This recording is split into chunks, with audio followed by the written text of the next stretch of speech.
What if the goal isn't to get over it? What if healing isn't about moving faster? We live in a world that constantly asks us, are you feeling better yet? After a loss, after heartbreak, after burnout, after a diagnosis, after a season that changed us. And somewhere along the way, many of us learned that healing means getting back to normal as quickly as possible. But what if that's not true? What if the heaviness you're carrying isn't a sign that you're failing? What if it isn't something to conquer, fix, or push away? What if it is simply something that needs to be felt? Today, I want to talk about the pressure we put on ourselves to move through pain before we're ready. Because healing doesn't happen when we force ourselves forward. Healing happens when we create enough safety to be exactly where we are. You can be healing and still feel grief. You can be growing and still feel overwhelmed. You can be moving forward and still have days that feel heavy. And maybe the most compassionate thing you can do today is stop asking yourself to hurry. So if you're carrying something heavy right now, this episode is for you. Take a breath, set down the expectation that you should be somewhere else, and let's talk about what it means to heal at the pace of your nervous system. Welcome to Healing Beyond the Symptoms, the podcast that helps people discover the root causes of their health struggles and take back control with science, strategy, and self-awareness. I'm Dr. Leah Hahn, a chiropractor and functional wellness doctor who believes that true healing starts beneath the surface. So let's dive in. Don't rush yourself out of what feels heavy. We live in a culture that is deeply uncomfortable with discomfort. When we're sad, someone wants to cheer us up. When we're grieving, someone wants to tell us everything happens for a reason. When we're overwhelmed, we're encouraged to be more positive. When we're struggling, we're often given advice before we're given understanding. It's almost as though we've collectively decided that emotions are problems that need to be fixed. And because of that, many of us have developed a complicated relationship with our own emotional experiences. We don't just feel sadness. We feel sadness and then criticize ourselves for feeling sad. We don't just feel overwhelmed. We feel overwhelmed and then judge ourselves for not handling things better. We don't just feel grief. We feel grief and then pressure ourselves to move on. What if healing isn't asking you to move through your pain faster? What if healing is asking you to relate to it differently? Because one of the biggest misunderstandings I encounter in conversations about healing is the belief that healing means the hard things go away. That if we're healing correctly, we should stop feeling anxious, stop feeling sad, stop feeling overwhelmed, stop feeling grief, stop feeling fear. But that isn't how the nervous system works. And honestly, that isn't how being human works. Healing isn't the absence of pain. Healing is the ability to stay connected to yourself while pain is present. And that's a very different goal. And it's one that can completely change the way you understand your healing journey. I want to talk about the myth of arrival. I think many people unconsciously believe there's a finish line to healing, a place where one day you'll wake up and feel completely at peace. No triggers, no sadness, no difficult emotions, no moments of uncertainty, just calm, forever. I understand why we want that, because life can be hard. And when you spent years carrying stress, trauma, grief, or overwhelm, it's natural to long for relief. But healing isn't about arriving at a destination where discomfort no longer exists. Healing instead is about evolving. It's about developing the capacity to move through life's experiences without losing yourself. Because life will continue to bring challenges. People we love will get sick. Relationships will change. Unexpected losses will occur. Plans will fall apart. There will be seasons of uncertainty. The goal isn't to eliminate the waves. The goal is to learn how to float. The goal is to learn that even when emotions arise, they don't have to consume you. I work with a woman that I'll call Jean, and when Jean started seeing us, her major goal was to feel more at peace within her body.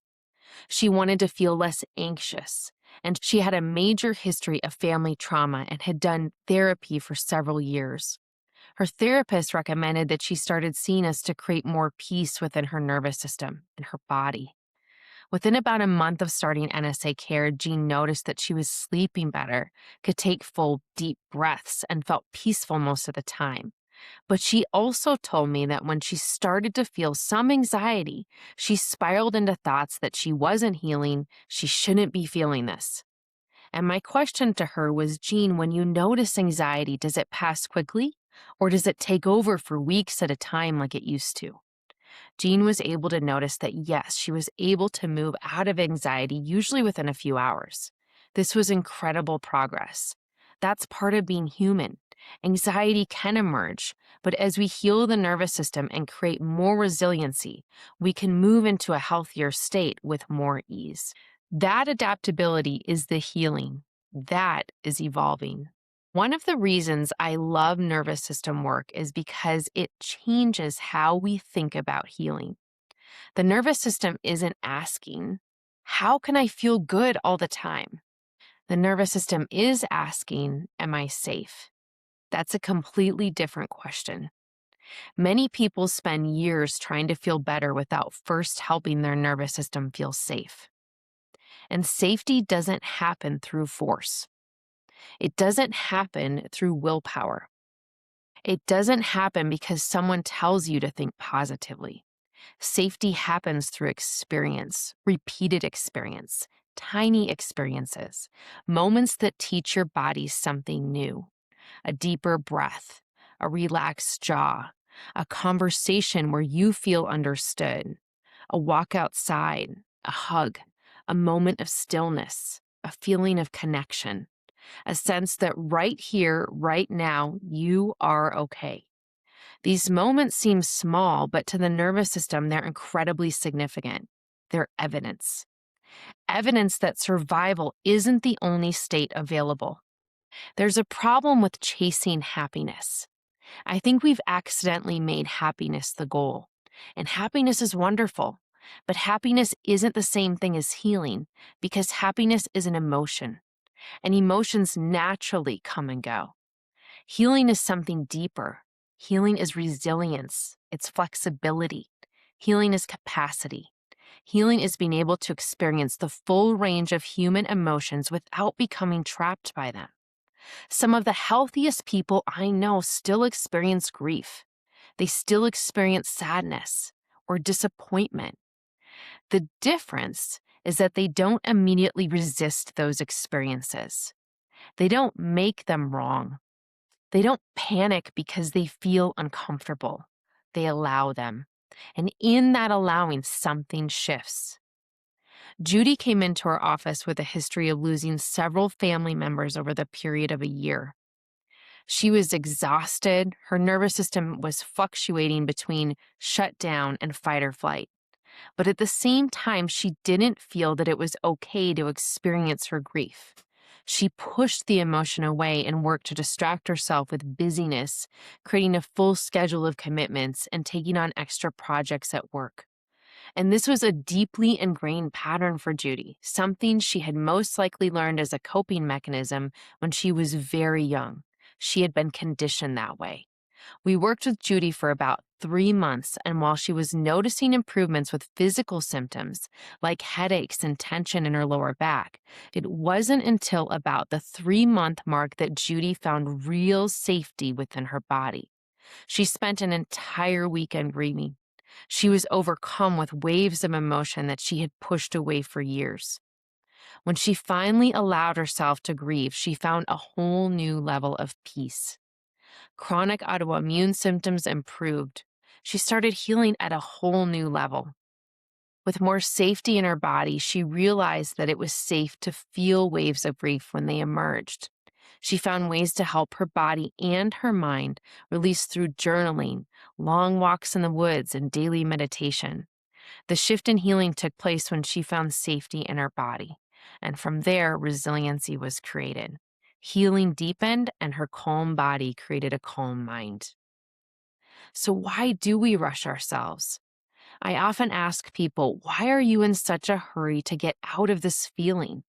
The answers are usually fascinating. It's things like because it hurts, because it feels vulnerable, because they don't know how long it will last, because they fear that they'll get stuck, because they've spent their entire lives avoiding it. Many of us learn very early that difficult emotions weren't welcome. Maybe no one had space for our feelings. Maybe emotions felt overwhelming in our family. Maybe we were praised for being strong. Maybe we became the helper instead of the one receiving the help. So now, when heavy feelings arise, the instinct is immediate. Get rid of it, fix it, escape it, numb it, distract from it. Yet emotions are designed to move. What keeps them stuck is often our resistance to feeling them. So we want to think about the healing power of small moments. One of the most beautiful truths about nervous system healing is that transformation doesn't happen all at once. It happens in moments, tiny moments, a moment where your shoulders drop, a moment where your breathing deepens, a moment where you laugh unexpectedly, a moment where you notice sunlight coming through a window, a moment where you feel understood, a moment where you feel less alone. These moments may seem insignificant, but they're not. They're teaching your nervous system something very important. They're expanding your capacity. They're building evidence, and they're creating new pathways.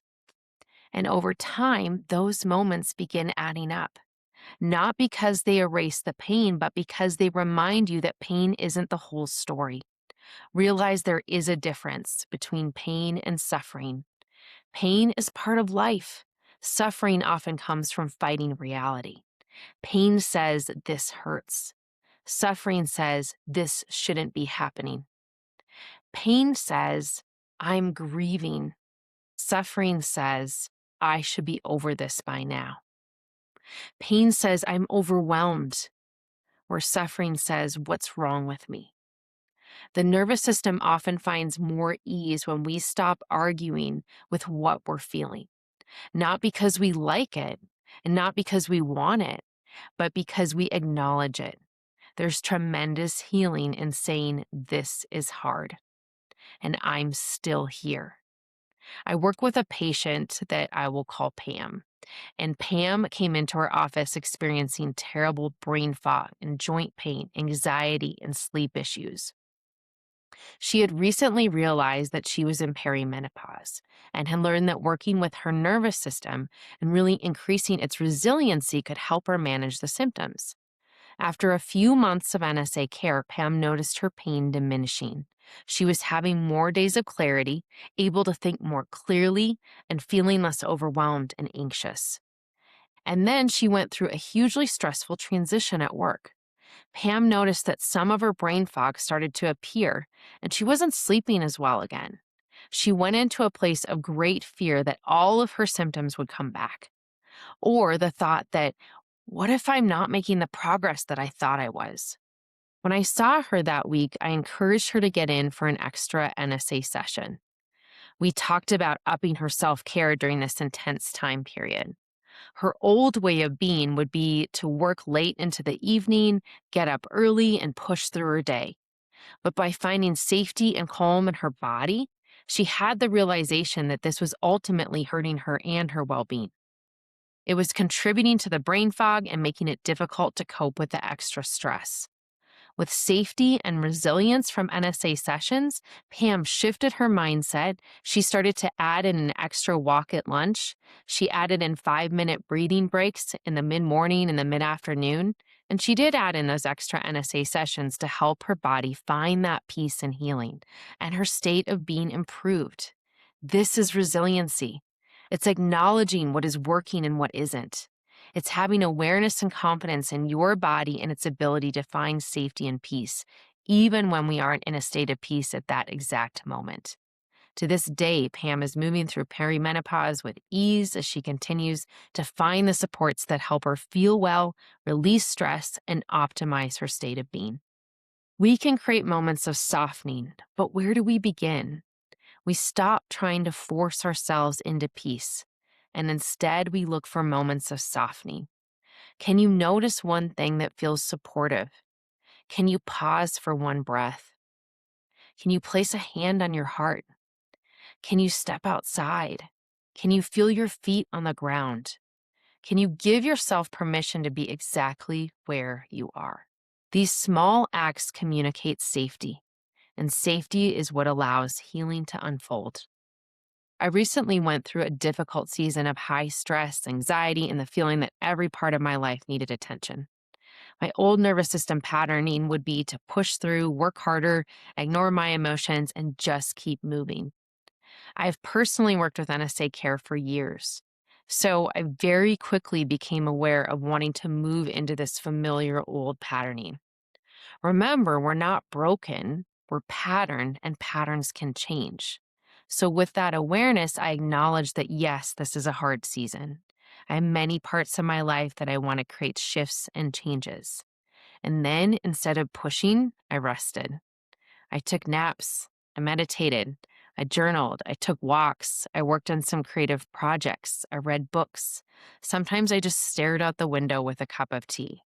And I let myself feel exactly what I felt in that moment. By acknowledging where I was emotionally and physically and letting my body find safety, I was able to make changes and shifts from a place of resiliency and healing versus stress and depletion. It may have taken a little longer, but I came out the other side with greater clarity, peace, and well being. Nervous system safety is the key. It's allowing us to be resilient and adaptive and to continue the process of healing and evolving.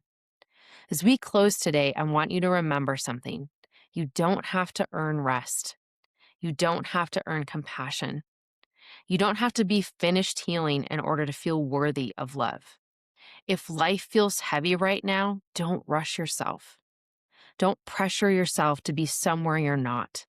Instead, look for moments of breath, of softness, of connection, and peace. Not because they erase what's hard, but because they remind your nervous system that what's hard isn't all that's here. Healing isn't the absence of pain. It's the presence of enough safety, enough connection, and enough support that your body no longer has to carry the pain alone. And sometimes that's exactly where healing begins. Thank you for spending this time with me today.